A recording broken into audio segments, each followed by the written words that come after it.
తెలుగు రాష్ట్రాల్లో చలి పంజా విసురుతోంది. ఇప్పటికే పలు ప్రాంతాల్లో ఉష్ణోగ్రతలు కనిష్టానికి పడిపోయాయి. కొన్ని ప్రాంతాల్లో సింగిల్ డిజిట్ టెంపరేచర్లు నమోదవుతున్నాయి. కొన్ని జిల్లాల్లో 10 ఏళ్లలో ఎన్నడూ లేనంత విధంగా చలి పెడుతోంది. రాత్రిపూట 4.5 నుంచి 11.2 డిగ్రీల సెల్సియస్ మధ్య కనిష్ట ఉష్ణోగ్రతలు నమోదవుతున్నాయి. అటు ఏజెన్సీ ప్రాంతాల్లో పాటు మైదాన ప్రాంతాల్లోనూ ఉష్ణోగ్రతలు భారీగా పడిపోతున్నాయి. ముఖ్యంగా రాయలసీమలో సాధారణం కంటే 3 డిగ్రీల తక్కువ ఉష్ణోగ్రతలు నమోదవుతుండడం ఆందోళన కలిగిస్తుంది. పొగమంచు ప్రభావంతో రాత్రి నుంచి ఉదయం వరకు ప్రజలు బయటకు రావడానికి గజగజ వణికిపోతున్నారు.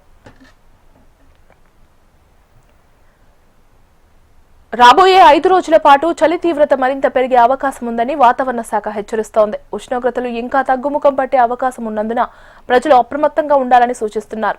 ముఖ్యంగా వృద్ధులు, చిన్నపిల్లలు శ్వాసకోశ ఇబ్బందులు తలెత్తకుండా తగిన జాగ్రత్తలు తీసుకోవాలని, వేడి దుస్తులు ధరించాలని వైద్యులు కోరుతున్నారు. ఏజెన్సీ ప్రాంతాల్లో మంచు కురుస్తున్నందున వాహనదారులు ప్రయాణంలో జాగ్రత్త వహించడం అవసరమని డాక్టర్లు సూచిస్తున్నారు.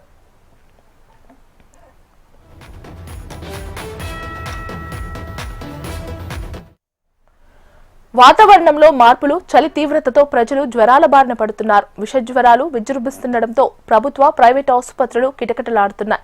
చలికాలం ప్రభావంతో ఉష్ణోగ్రతల్లో తేడా రావడంతో సాధారణంగా వచ్చే జలుబు, తలనొప్పి, దగ్గు, ఒళ్ళు నొప్పులు వంటి లక్షణాలతో కూడిన జ్వరాలు వ్యాపిస్తున్నాయి. దీంతో ప్రభుత్వ ఆసుపత్రికి రోజుకి 250కి పైగా సీజన్ వ్యాధులతో పేషెంట్లు వస్తున్నారు.